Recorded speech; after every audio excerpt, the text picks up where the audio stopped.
안녕하십니까, 이태현입니다. 중국 경제가 침체되면서 고용시장이 좁아지고 소비 의향이 감소하고 이러한 요인이 복합적으로 작용하여 사회에 많은 비정상적인 현상이 나타나고 있습니다.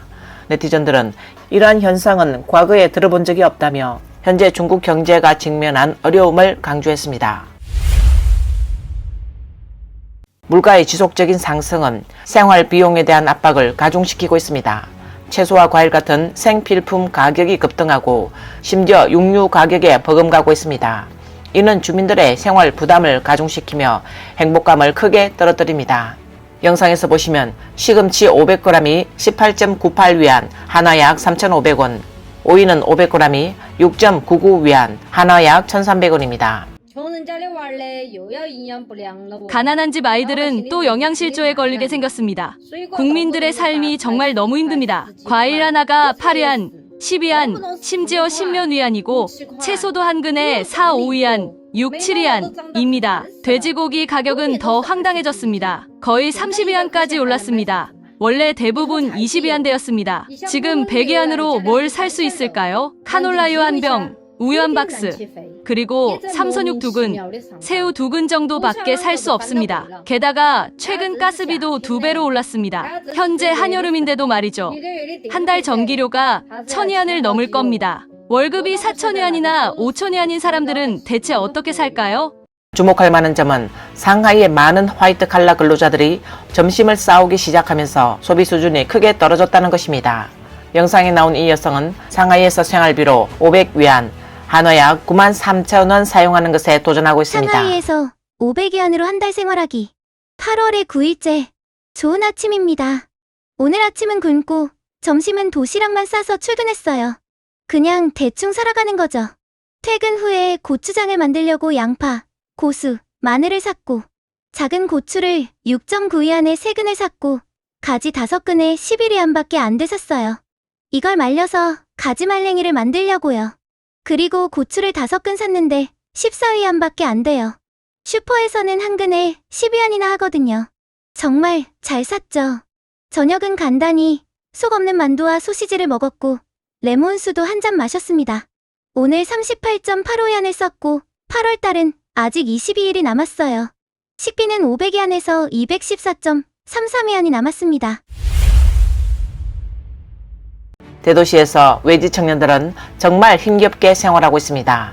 어떤 사람들은 비좁은 지하실에서 살고 또 어떤 사람은 초라한 단층집에서 살면서 겨우 생계를 이어가고 있습니다. 이 영상은 4식구가 북방에서 500위안, 한화 약 95,000원짜리 새방에 살고 있는 실제 생활 모습을 보여줍니다. 위아래 2층 침대를 사용하며 화장실에 세면대가 없어 마당에서 세면하고 주방도 매우 초라합니다. 영상에서 산시 출신의 여성이 월세 2,500위안, 한화 약 46만 7천원을 내고 지하실에 살고 있으며 새끼를 컵라면으로 해결하고 있다고 합니다. 주거 환경이 열악할 뿐만 아니라 근무 환경도 이상적이지 않습니다. 광저우와 선전의 구직자들이 일자리를 구하지 못해 택시기사나 택배기사로 대거 전업하면서 경쟁이 치열해진 것으로 알려졌습니다. 후난의 한 블로그는 현재 시장에서 일반 노동자 쥐어짜기가 극에 달했다고 지적했습니다. 그녀가 아는 바에 따르면 전국의 택시기사와 배달원 수가 거의 1억 명에 육박합니다. 반면 많은 재개발로 부자가 된 현지 사람들은 일찍부터 은퇴 생활을 즐기고 있습니다. 이러한 양극화로 점점 더 많은 젊은이가 일선 도시를 떠나고 있으며 이로 인해 도심의 빈집 비율이 많이 증가했습니다. 경쟁이 치열한 환경에서 젊은이들은 두각을 나타내기 위해 더 많은 노력을 기울여야 합니다. 이에 따라 고강도 업무와 불규칙한 생활 방식이 일상이 됐습니다. 그 결과 점점 더 많은 젊은이가 노인성 질환과 심지어 우울증이나 환청과 같은 정신적 질환도 증가하고 있습니다. 영상에 나온 여성은 26세의 초등학교 교사로 만성 요독증 말기로 진단받았습니다. 그녀는 자주 소변을 참으며 식사도 불규칙했다고 합니다. 어제 우리 과에 25세의 급성 심근경색 환자가 들어왔습니다. 그를 구하기 위해 담당 의사들이 매우 분주했는데 다행히 혈관에 있는 혈전을 제때 제거해 구할 수 있었습니다. 최근 몇 년간 20대의 관상동맥 질환이나 심근경색에 걸리는 젊은 사람들이 점점 더 많아지고 있습니다. 광동과 선전 등의 많은 오랜 기업이 연달아 파산하면서 근로자들이 보상금을 받기 위해 줄 서 있는 장면이 인상적입니다. 광동성 1인 미디어 열성감귤은 한때 세계 공장으로 유명했던 선전이 조용히 변화하고 있다고 언급했습니다. 거리의 사람들은 더 이상 어느 회사에서 채용하는지 이야기하지 않고 어느 공장이 문을 닫았는지에 집중합니다. 글로벌 장난감 산업의 선두기업 마텔그룹은 중국 개혁 개방 초기에 주강 삼각주에 투자하여 공장을 건설한 미국 자금 회사입니다. 그 산하에 바비 인형을 생산하는 포산시 난하이 중미 완구 공장은 올해로 설립 40주년을 맞았습니다. 하지만 이 시점에서 업계에서는 마텔의 포산 공장이 2014년에 생산 공장을 이전할 것이라는 소식이 전해지면서 마텔의 중국 퇴출에 박차를 가하는 논의가 더욱 촉발됐습니다. 제조업의 도산은 중국 경제에 심각한 타격을 줄 뿐만 아니라 사회 안정에도 위협이 되고 있습니다. 홍콩에 본부를 둔 비정부 기구 중국노동통신의 최근 보고서에 따르면 2024년 상반기 중국에서는 757건의 인권보호 및 파업 시위가 발생해 지난해 같은 기간 696건보다 증가했습니다. 이 중 건설업이 47.8%로 가장 높았고 제조업이 32.4%로 뒤를 이었습니다. 두 업종을 합치면 577건의 시위가 발생해 지난해 517건보다 증가했습니다. 게다가 기업의 채산성이 떨어질 뿐만 아니라 줄도산하고 일반 상점도 유지하기 어려워 경제 환경이 끊임없이 악화되고 있습니다. 생존을 위해서 베이징의 일부 상인들은 심지어 임대료 면제라는 일까지 벌어지고 있습니다. 세입자가 제때 수도와 전기요금을 납부하면 임대 관계를 유지할 수 있습니다. 베이징은 8월 들어 최고급 주택 시장이 잇따라 거래 기록을 경신하고 있지만 현재 주목할 점은 높은 가격의 매수가 아닌 주택 가격의 하락입니다. 현재 상황은 구매자가 부동산을 재판매할 때 원래 구매 가격이나 시장 기대치보다 낮은 가격으로 주택을 판매해야 하는 상황입니다. 이는 시장의 침체나 구매자 시장 형성을 반영하며 판매자는 빠른 판매를 위해 가격을 내려야 합니다. 베이징 서성 이환 내에 위치한 중신 꾸안푸는 한때 그 최상의 위치와 희소성으로 많은 관심을 받았습니다. 과거 이곳의 중고주택 가격은 제곱미터당 20만 위안을 넘었으며 총 가격이 수천만 위안에 달했습니다. 지난해 이 프로젝트의 2기 주택 550채는 특별한 홍보 없이 하루 만에 완판됐습니다. 하지만 올해 5월 말 3단계 개장을 앞두고 충분한 홍보와 고객 축적에도 불구하고 총 150세채 중 20채만이 판매되어 소화율은 20%를 넘지 못했습니다. 최근 거래된 197.4제곱미터의 중고주택은 총 가격이 2,800만 위안으로 제곱미터당 14만 1,800위안으로 새 아파트의 분양가 15만 5천 위안보다 낮습니다. 헤딩구에 위치한 시사니 하우이에는 한때 서부구항 지역의 랜드마크 고급 아파트였습니다. 최근 거래된 몇 채의 아파트들은 제곱미터당 가격이 약 10만 위안에 가깝습니다. 그중 한 채는 181제곱미터로 주차장을 포함하여 1,850만 위안, 한화약 35억 1천만 원에 거래됐습니다. 주차장을 제외한 제곱미터당 가격은 약 10만 위안입니다. 지난해 같은 유형의 주택 최고 거래가는 2,700만 위안으로 제곱미터당 14만 9천 위안이었으며 한때 최고가는 3천만 위안, 한화약 57억 원에 달했다는 중개인의 정보도 있습니다. 여기는 해전구 서서안에 작년에 막 입주한 아파트 단지입니다. 이 새로 지어진 최고급 아파트가 최근 680만 위안이나 하락하여 이미 시장 거래가보다 낮아졌습니다. 거실과 식당이 72제곱미터의 모서리 방으로 세면이 채광되고 집에서도 서산의 경치를 감상할 수 있습니다. 주차 공간 3개와 비밀번호가 있는 방도 있습니다.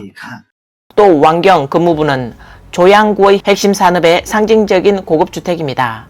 지난달 이 프로젝트에서 223제곱미터의 대형 침실 3개 방이 거래됐으며 중간층 총 가격은 2,200만 위안, 한화약 41억 8천만 원으로 제곱미터당 가격이 10만 위안 아래로 떨어졌습니다. 지난해 5월 같은 유형 주택은 3,185만 위안, 한화약 60억 5천만 원으로 제곱미터당 14만 2천 위안에 거래됐으며 1년 만에 총 가격이 거의 1,000만 위안, 한화약 19억 원 감소한 것입니다.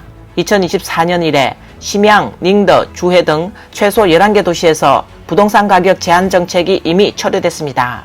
업계 전문가들은 이러한 정책 철회가 일부 지역에서 부동산 가격이 급락할 수 있다고 보고 있습니다. 예를 들어 우한의 만화 광구의 프로젝트 부동산 가격은 제곱미터당 약 23,000위안에서 12,500위안으로 하락했습니다.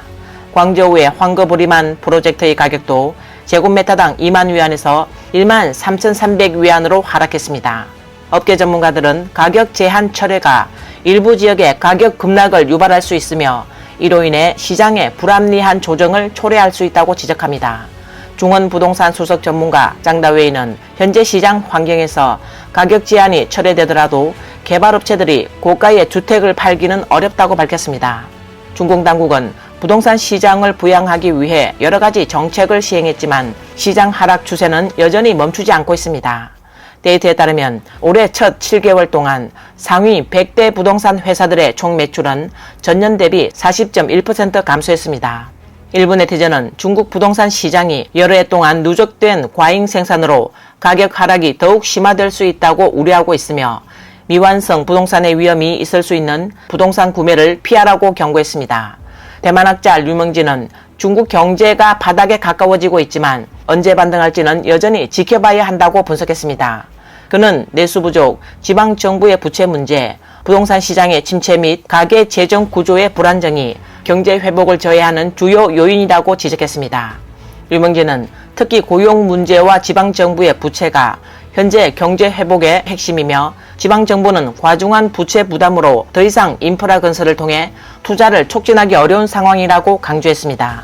알려진 바에 따르면 현재 중국의 지방정부 부채 문제는 날로 심각해지고 있으며 2024년 첫 7개월 동안 지방정부가 발행한 채권 총액은 약 4조 2천억 위안, 하나 약 798조 원에 달해 지방정부의 부채는 약 100조 위안, 하나 약 1경 9천조 원에 이르고 있습니다. 앞으로 몇 달 동안 지방채 발행이 절정에 이를 것으로 예상됩니다. 전문가들은 지방정부의 부채 압박이 이미 한계에 도달했으며 현재 이자조차 지불할 자금이 부족하다고 경고하고 있습니다. 미국 정보전략연구소 경제학자 리형칭은 지방정부가 제6자 채권을 통해 새롭게 빚을 내서 기존 빚을 갚으려 하지만 여전히 부채 위기를 해결하기에는 부족하다고 말했습니다. 부채 총액이 지나치게 커서 이자만 해도 수조 위안에 달하며 지방정부는 원금을 상환할 여력이 없고 계속해서 채권을 발행할 수밖에 없는 상황입니다. 중공의 공식 데이터에 따르면 2024년 6월 말 기준으로 전국 지방정부 부채 잔액은 42조 6천억 위안, 한화 약 8,094조 원이었지만 실제 부채 규모는 더 클 가능성이 있습니다.